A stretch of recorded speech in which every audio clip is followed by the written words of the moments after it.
गरीब माँ अपने नन्हे से बालक को मंदिर के द्वार पर छोड़कर चली गई। बहुत खोजने पर भी पुजारी जी को बालक के परिवार का कुछ भी पता न चला। जब गांव का भी कोई व्यक्ति उस बालक का लालन पालन करने को तैयार न हुआ तो पुजारी जी ने भगवान शिव की इच्छा समझकर उसे अपने पास रख लिया और उसका नाम भोला रख दिया। गांव के श्रद्धालु भक्तों से जो कुछ प्राप्त होता उसी से भगवान शिव का, पुजारी जी का और बालक भोला का किसी तरह गुजारा चलता। यदि किसी दिन कम भी पड़ता तो पुजारी जी बालक और भगवान को भोग लगाकर स्वयं गंगाजल पीकर रह जाते। धीरे धीरे भोला बड़ा होने लगा और अब वह पुजारी जी के कामों में हाथ बंटाने लगा।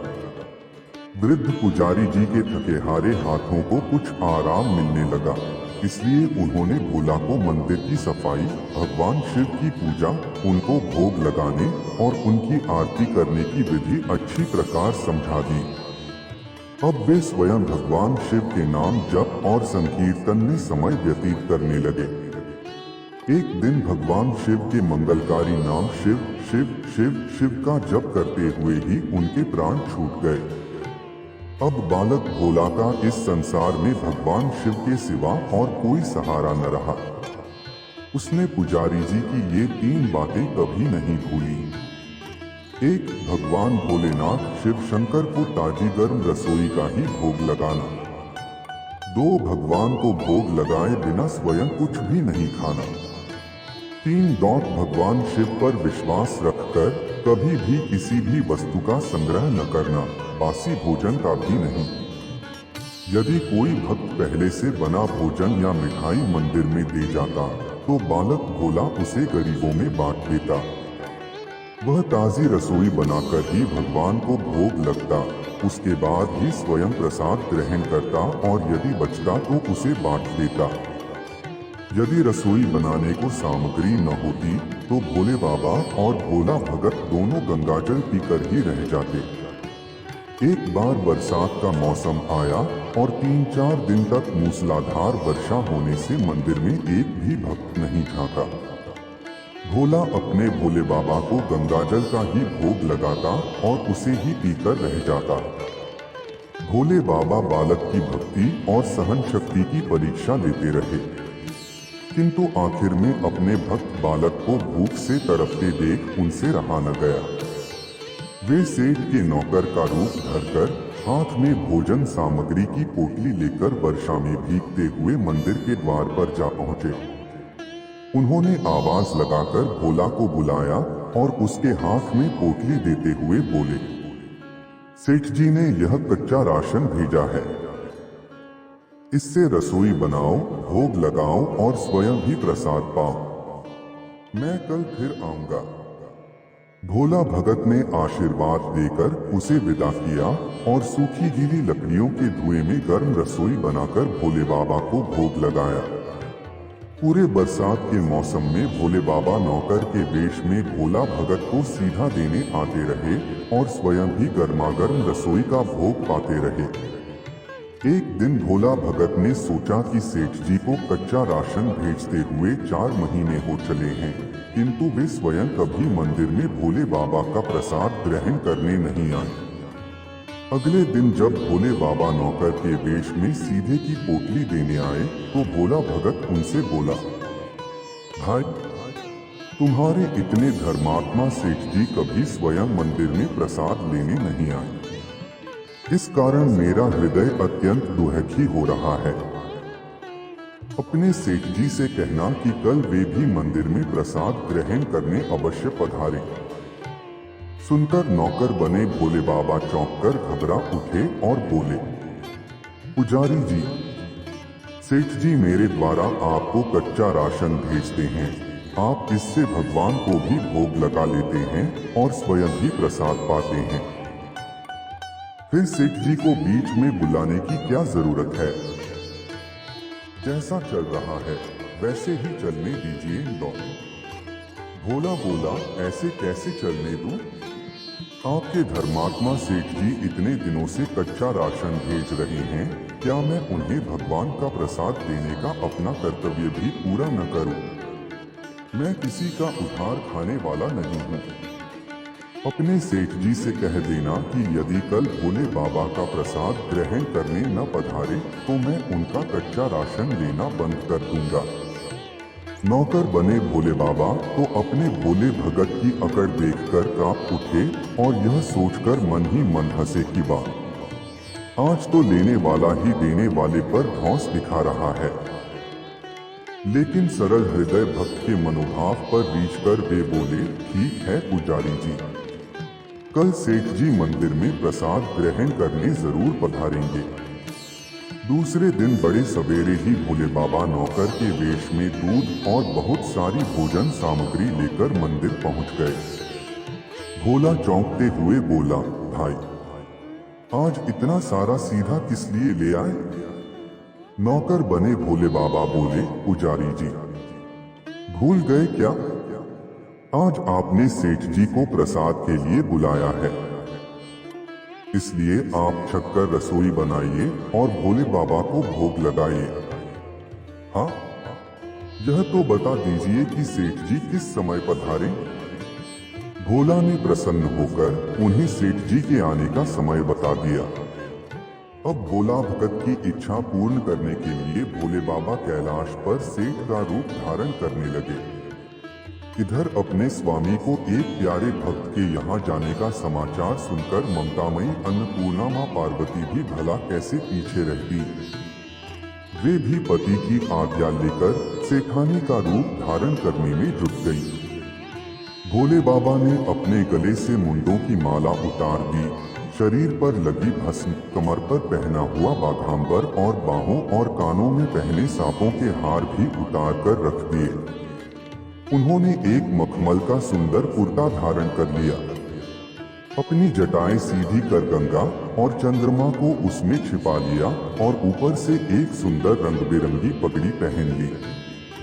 सदैव नंगे पैर विचरण करने वाले शिवजी ने आज अपने पैरों में रेशमी जूतियां धारण कर ली। हाथ का त्रिशूल और डमरू भोले बाबा ने नंदी के हाथ में थमा दिया और अपने हाथ में एक सुंदर छड़ी लेकर पार्वती जी के तैयार होने की प्रतीक्षा करते हुए कैलाश पर चहलकदमी करने लगे। इधर पार्वती जी घंटों से तैयार होने में जुटी हुई थी। उन्होंने आज अपने पतिदेव के नगर में बनी सुंदर बनारसी साड़ी निकालकर पहनी, जिसका रंग सेठ बने शिवजी के कुर्ते से मैच कर रहा था। उन्होंने सोने चांदी हीरे के जगमगाते हुए आभूषण धारण कर लिए, बगल में सुंदर सा पर्स ले लिया और भोले बाबा के बार बार आवाज लगाने के बाद श्रृंगार कक्ष से बाहर निकल कर आई। जब पार्वती जी और शिवजी ने एक दूसरे को सेठानी के वेश में देखा तो वे चकित होकर एक दूसरे को निहारते ही रह गए। दोनों एक दूसरे को देख देख कर निहाल हुए जा रहे थे। इससे पहले उन्होंने कभी एक दूसरे का ऐसा सुंदर रूप देखा ही नहीं था। जब भगवान गौरीशंकर सेठानी सेठ का रूप धरकर कैलाश से अपने भक्त के यहाँ दावत खाने चले गए तो गणेश, कार्तिकेय, नंदी, ऋषिमुनि, देवता, देवांगनाएं भी उन्हें देखकर ठगे से रह गए। सेठ बने शिवजी अपने हाथ में ली हुई छड़ी को अदा से घुमाते हुए पृथ्वी पर टेकते हुए चल रहे थे और उनके पीछे पीछे बगल में पर्स लिए अपनी जूती से टकटक और पायलों से छन छन की मधुर ध्वनि करती हुई माँ पार्वती सेठानी बनी हुई चल रही थी। इधर भोला भगत आज सुबह से ही सेठ जी के स्वागत में भांति भांति के पकवान बनाने में जुटा हुआ था। अपने भोले बाबा का भोग तो वह चलते फिरते बना लेता था, किंतु आज उसे कई महीने से भगवान को भोग लगाने के लिए कच्चा राशन भेजने वाले सेठ जी को भगवत प्रसाद देना था। आज उसने अपनी सारी पाकला झोंक डाली थी।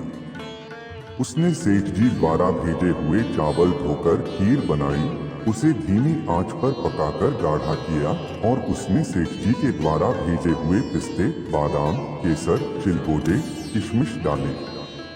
मिर्च और अदरक को कूटकर उसे बाजरा, बेसन और गेहूं के आटे में भर भर कर मोटे मोटे मिस्से टिक्कड़ बनाए।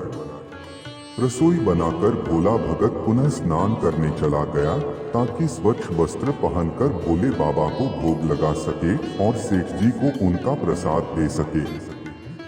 जब भोला भगत स्नान करके लौटा तो देखा सेठ जी प्रसाद ग्रहण करने के लिए स्वयं तो आए ही हैं, संग में अपनी सेठानी जी को भी ले आए हैं।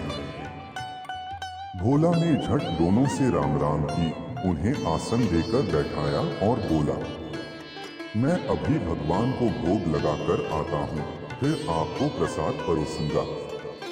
भावना के भूखे भोले बाबा से भूख सहन नहीं हो पा रही थी, इसलिए वे बोले, पुजारी जी, भगवान को जल्दी से भोग लगाइए, मुझसे भूख सहन नहीं होती।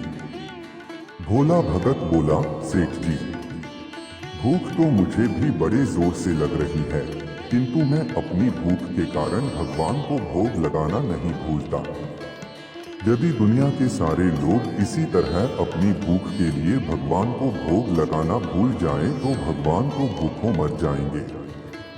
सेठ जी बने भोले बाबा एक पत्तल उठाते हुए बोले, पुजारी जी, आप भोग लगाइए, इधर मैं पत्तल परोस लेता हूँ, मुझसे भूख सहन नहीं हो पा रही है। भोला भगत सेठ जी बने भोले बाबा को डांटते हुए बोला, सेठ जी, भगवान के काम में न तो जल्दीबाजी चलती है और न कंजूसी। मैं जब तक भगवान को भोग नहीं लगा लेता, आप रसोई के पास भी नहीं फटक सकते।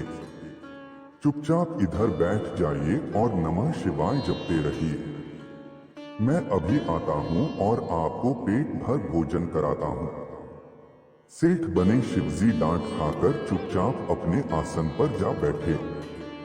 सेठानी बनी पार्वती उनकी यह दशा देख बड़ी मुश्किल से अपनी हंसी रोक पाई। लेकिन जैसे ही भोला भगत पत्तल में सामग्री लेकर भगवान को भोग लगाने मंदिर में गया, शिवजी पार्वती जी को मौन रहने का संकेत करते हुए चुपके चुपके पैर रखते हुए रसोई में पहुंच गए और उन्होंने एक एक व्यंजन उठाकर चखना शुरू कर दिया। भोले बाबा तो प्रसाद को चखते ही भौंचकते रह गए। खीर में चीनी की जगह नमक भरा हुआ था और सब्जियों में चीनी भरी हुई थी। जैसे ही भोले बाबा ने रोटी का एक टुकड़ा तोड़कर मुंह में दिया, वे सीसी करने लगे क्योंकि रोटी में मिर्ची मिर्च भरी थी।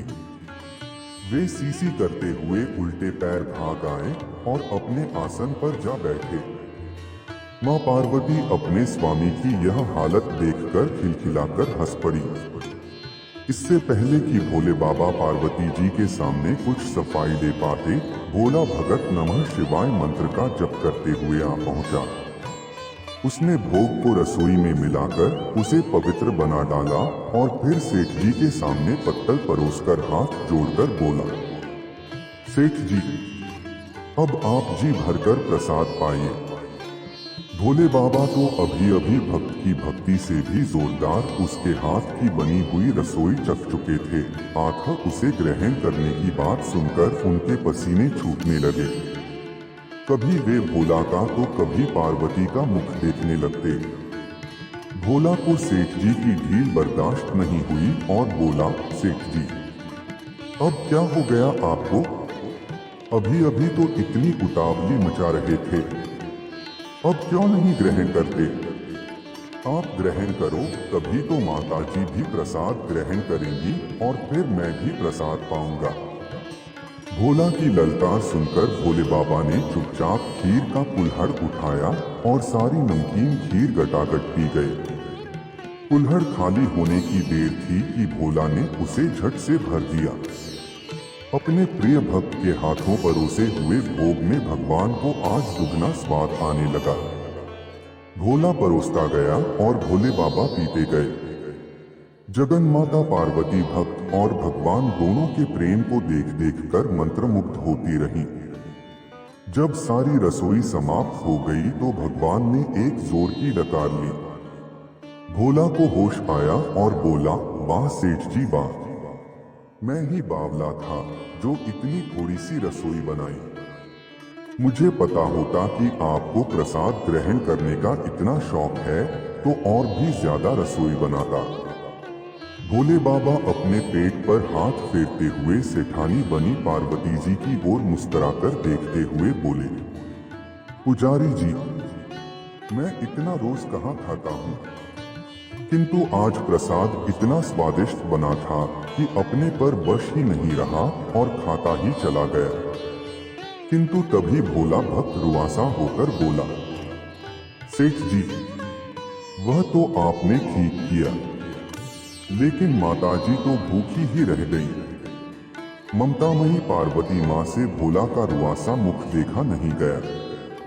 उन्होंने बची हुई खीर की 4 बूंदें अपने कंठ में टपका ली। भोले बाबा द्वारा भोग लगाने से प्रसाद में अद्भुत अलौकिक स्वाद भर गया था। ऐसी सुगंधित और मीठी खीर चखकर जगजननी आकंठ तृप्त हो गई और उनके तृप्त होते ही सृष्टि का प्रत्येक प्राणी तृप्त हो गया। भोला भगत बोला, सेठ जी, आपने और माताजी ने प्रसाद ग्रहण कर लिया, इससे मुझे अत्यंत संतोष हुआ है। समझ लीजिए कि आप दोनों द्वारा प्रसाद ग्रहण करने से मेरा भी पेट भर गया। मेरी तो वैसे भी महीने में 4-4 एकादशी हो जाती हैं, किंतु मैं भी एक दाना ले ही लेता हूँ, जिससे कि भोले बाबा के प्रसाद का अनादर न हो। यह कहकर जैसे ही भोला ने खीर के पात्र में लगा चावल का एक दाना उठाकर अपने कंठ में डाला, उसकी जन्म जन्मांतर की भूख प्यास मिट गई और समस्त वासनाओं और इच्छाओं की तृप्ति हो गई। उसके ज्ञान के नेत्र खुल गए और उसने देखा कि उसके सम्मुख त्रिलोकीनाथ भगवान शंकर और जगजननी मां पार्वती आशीर्वाद की मुद्रा में मुस्कुराते हुए खड़े हैं। भोला दौड़कर उनके चरणों में लौट गया और उन्हीं में समा गया। हर हर महादेव।